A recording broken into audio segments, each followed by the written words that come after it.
Vamos fazer aqui o segundo bloco da sessão 1.4. Então a gente vai falar agora sobre esperança condicional. Tá? Então no que segue a gente vai estar sempre trabalhando com um espaço de probabilidade, tá? Omega FP. Tá? Então a definição do que é uma esperança condicional, inicialmente. Tá? Então eu vou inicialmente trabalhar com uma subsigma álgebra da minha sigma álgebra original F, tá? E x uma variável aleatória mensurável com respeito a f e integrável. Tá? Então diríamos que y é uma esperança condicional de x com respeito a g, tá? Ou dado g. Tá? Se y for g mensurável, tá? E a integral sobre a de x dp foi igual à integral sobre a de y dp para todo a em g. Tá? Então, de certa forma, y ser uma esperança condicional de x com respeito a g, quer dizer que quando eu vou integrar x com respeito a elementos da minha sigma álgebra g, essa integral dá exatamente igual à integral de y. Tá? E y é g mensurável. Okay? Então a gente vai ver a relação dessa definição, talvez um tanto abstrata, tá? Com o que a gente aprende nos cursos de graduação. Então a observação primeira delas é que se a y for uma esperança condicional de x dado g, então y é integrável. Tá? Então eu vou deixar isso aqui para vocês verificarem. E na verdade também ela é única, quase certamente. Se eu tiver duas esperanças condicionais, então elas são iguais quase certamente. Tá? A demonstração é basicamente usar o lema 1 que foi visto no bloco anterior, tá? Para você ver a unicidade. Mas bom, a existência de uma esperança condicional ela é baseada no teorema de Radon-Nikodym da seguinte forma. Tá? Inicialmente, suponha que a minha variável integrável ela é não negativa. Tá? Então, suponha que x é maior ou igual que zero, tá? E f mensurável. Então, eu vou considerar a medida sobre g dado por nu a igual a integral sobre a de x dp. Tá? Então, a gente sabe que essa medida nu de a ela vai ser absolutamente contínua com respeito a P. Tá? Porque se P de A for igual a zero, então nu de A necessariamente é zero. Tá? Então,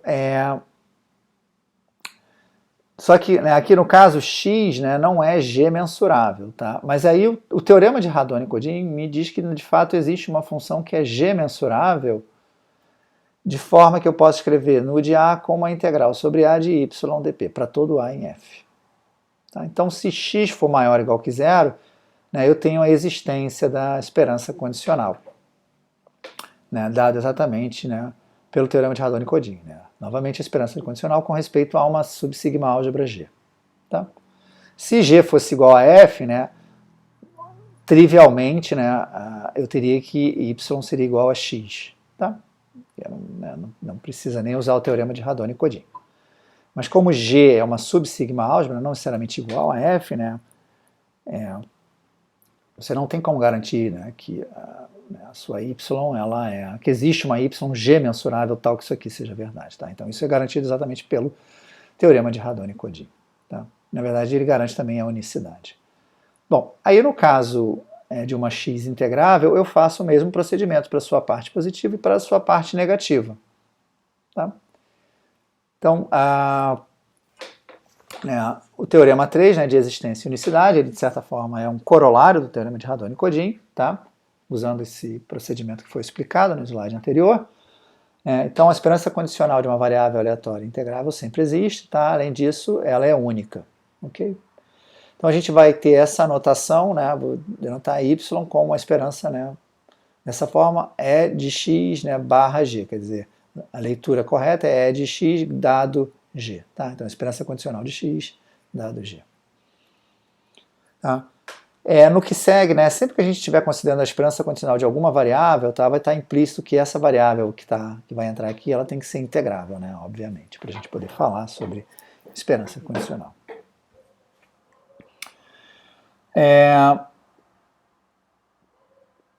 Bom, aqui uma observação, que como a gente assume que x é mensurável, não é necessariamente verdade que x é igual a d nu dp. E aí implicaria que x é g mensurável. Tá?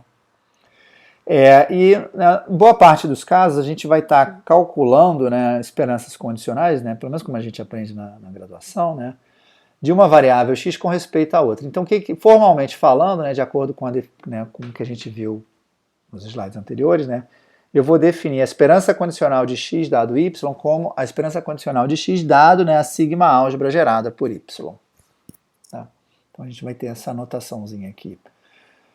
Tá? E aí vamos entrar aqui com alguns exemplos de cálculo, tá? Que na verdade né, estão relacionadas a essa proposição 3, né, que, né, como, né, essa variável aqui é uma variável sigma de y mensurável, e a gente sabe que toda variável sigma de y mensurável é uma função de y, tá?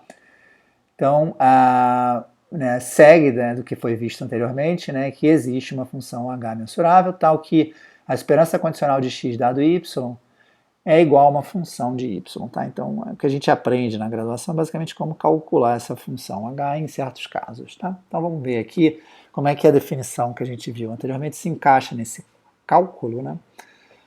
Então, o exemplo inicial que é visto, né, quando você tem uma densidade conjunta, né, do vetor xy, tá? E você quer calcular a esperança condicional de g de x dado y. Tá? Então você sabe que isso aqui é uma função de y e você quer saber que função é essa. Né? E a gente sabe, né, a gente aprende nos cursos de graduação que essa função é exatamente dada, né, por essa fórmula aqui. Né? Eu integro g com respeito a f de xy, né, em dx, e divido pela densidade marginal de y aqui. Né? Eu fixo y e integro em x. Tá? Então vamos verificar que de fato essa função aqui, que eu estou te dando aqui como sendo a candidata da esperança condicional, é de fato a esperança condicional. Tá? Então, para isso, a gente tem que verificar que, né, h de y é sigma y mensurável, mas ela vai ser exatamente, né, essa função h é mensurável, então eu estou compondo a função mensurável com a função y, então isso aqui necessariamente é sigma y mensurável. Tá?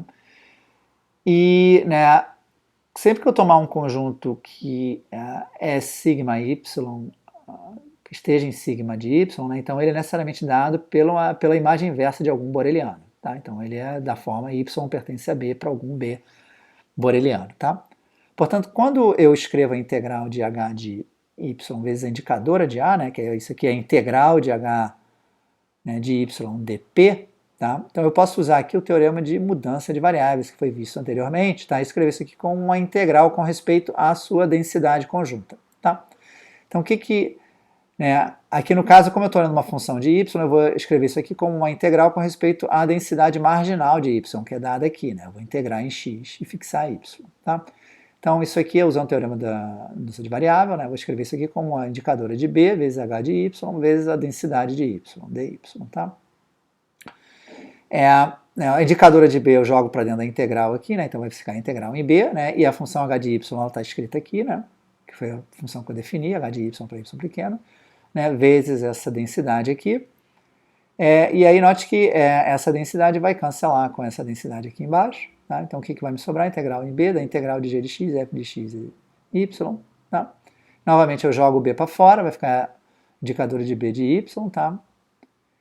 E, né, eu estou usando Fubini aqui também para dizer que, né, essas integrais inteiradas são dadas exatamente por essa integral dupla aqui também. Tá? E aí, usando mudança de variável novamente, isso aqui é dado pela esperança de x, g de x vezes a indicadora de a. Tá? Então, eu verifiquei que para todo a, né, em sigma de y, né, a integral de h de y vezes a indicadora de a é igual a integral de g de x vezes a indicadora de a. Quer dizer, a integral de h de y sobre a dp é igual a integral de g de x sobre a dp. Tá? Então, né, h de y vai ser a esperança condicional de g de x dado y, né, como eu quis demonstrar. Né? H de y é igual a esperança condicional de g de x dado y. Tá bom? Então, aqui só, né, alertando que a gente usa, né, a mudança de variável e o teorema de Fubini, né, várias vezes aqui, né, 2 vezes no caso.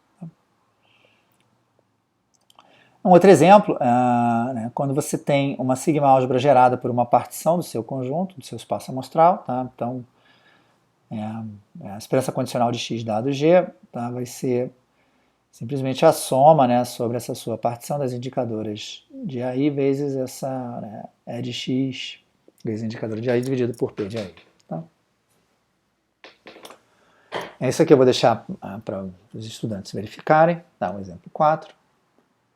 Você pode começar verificando para uma partição bem simples, com A e A complementar. Tá? Depois começar a ver, complicar um pouquinho mais e ver que de fato você continua tendo esse tipo de propriedade válida.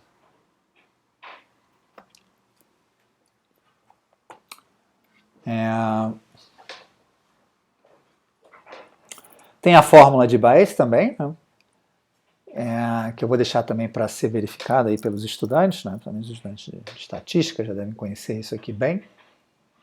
Tá?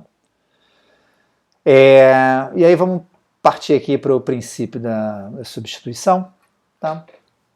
Cuja demonstração, na verdade, é bem similar à demonstração quando você tinha uma densidade conjunta. Tá? Então, eu ainda não falei aqui sobre independência, né, formalmente, mas a gente já pode, né, acho que os estudantes boa parte dos estudantes já conhecem, né, então eu digo que x e y é independente, né, se a probabilidade de x pertencer a A e y pertencer a B, se fatora, tá, como produto das probabilidades de x em A e y em B.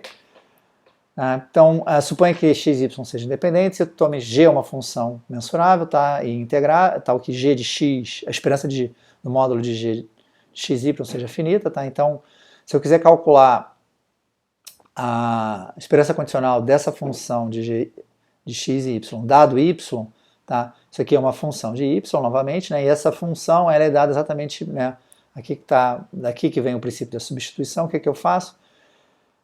Se eu quero calcular isso num valorzinho y, né, o que eu faço? Eu simplesmente substituo esse valorzinho y aqui na esperança de x, né, com respeito à variável x de y.